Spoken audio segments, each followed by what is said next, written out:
I don't want to talk much more. Tomorrow's going to be a great game. I'm not here for the bullshit. I'm ready to play, and that's it. I appreciate it. Thanks. So.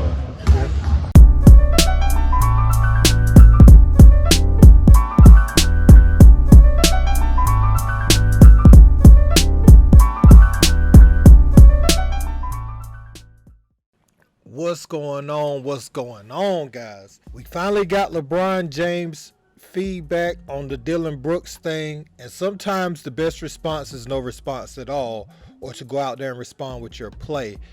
LeBron was available for the media ahead of tomorrow's game 3 in Staples Center, and he was asked about a lot of topics, but obviously they asked him about Dillon Brooks, which one of the questions was pretty silly. They asked him, had he been a part of a series that trash talking was involved, and I don't know why. I mean, well, I guess I know why. These guys don't necessarily know a lot about basketball.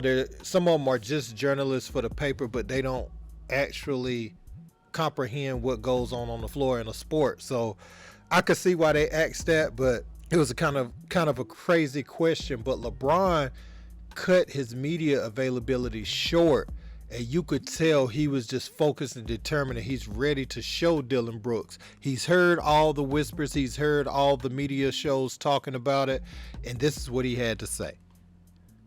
Knowing that you're fully involved with Laker Nation, what are you anticipating about Saturday? I'm looking forward to it. I don't know the exact date when the last playoff game was in that building. Obviously, we had a playoff game, this year and 2 years ago. But this is an actual playoff game, so I know they're looking forward to it, and so are we. This is obviously still such a new group, but what have you liked about the way this group has responded to losing? I think it's only lost consecutive games, like once since the All-Star break. Just a competitive nature, and not take it for granted. Stepping on the floor every night and just holding each other accountable. To your point about focusing between the lines, not worrying about trash talk, is that a learned skill through experience? How do you view the keys to having that mindset? Because it's the truth. The game has always been won in between the lines. Well, I guess what's been key of having that perspective over the years? Say it again? What's been key in being able to have that perspective over the years? Experience. It's the best teacher in life. LeBron, how do you guys approach a game like this, not knowing where that job will play or not play? It doesn't matter. They're still a great team with or without them. Nothing changes. We know your mind doesn't really stop going too often, so when you apply that to a playoff series, Apply what? your mind. My mind? Yeah. Okay. Do you enjoy that? It's a good outlet for you to just put yourself in kind of the bunker mentality and dissect the series. What's that like? I'm at my best in the most uncomfortable position. On the floor. Between the lines, what challenges does Dillon pose for that? I mean, at the end of the day, it's 10 guys on the floor. It's 10 guys on the floor. They're one of the best defensive teams in the league, and we have to respect that. No matter who's out in the Grizzlies uniform at that particular time during that quarter, during that minute, we got to respect that, and we got to execute offensively. We can't turn the ball over. We got to get back in transition, and we got to play at a high level. What are some of the moments you're thinking about when you say you're the best in that conference? Best teacher in life is experience. I have a lot of them. I don't want to talk much more. Tomorrow's going to be a great game. I'm not here for the bullshit. I'm ready to play, and that's it. I appreciate it. Thanks. I don't want to talk much more. Tomorrow's going to be a great game. I'm not here for the bullshit. I'm ready to play, and that's it. I appreciate it. Thanks. So. Young team, they just want to talk, all that, we don't really care, we're gonna play, we're gonna play our play games, and we're trying to win the game.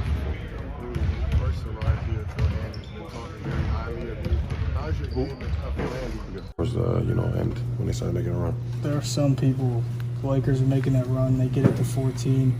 You and LeBron have that exchange. There are people out there that say maybe you shouldn't do that with one of the better players in the game. What were you thinking? I don't care. He's old. I was waiting for that. I was expecting him to do that game 4, game 5. He wanted to say something when I got my 4th foul. He should have been saying that earlier on. But, you know, I poke bears.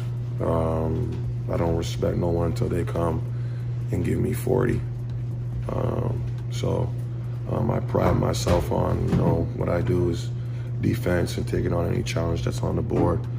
Man, did y'all see that look in LeBron's face when he was talking to the media and he was watching everything that was going on the floor? He was very attentive to practice. And when asked questions about Dillon Brooks, he referred to the Memphis Grizzlies team. He also said the team is great when Ja Morant is there or not, so it doesn't really matter if he's playing.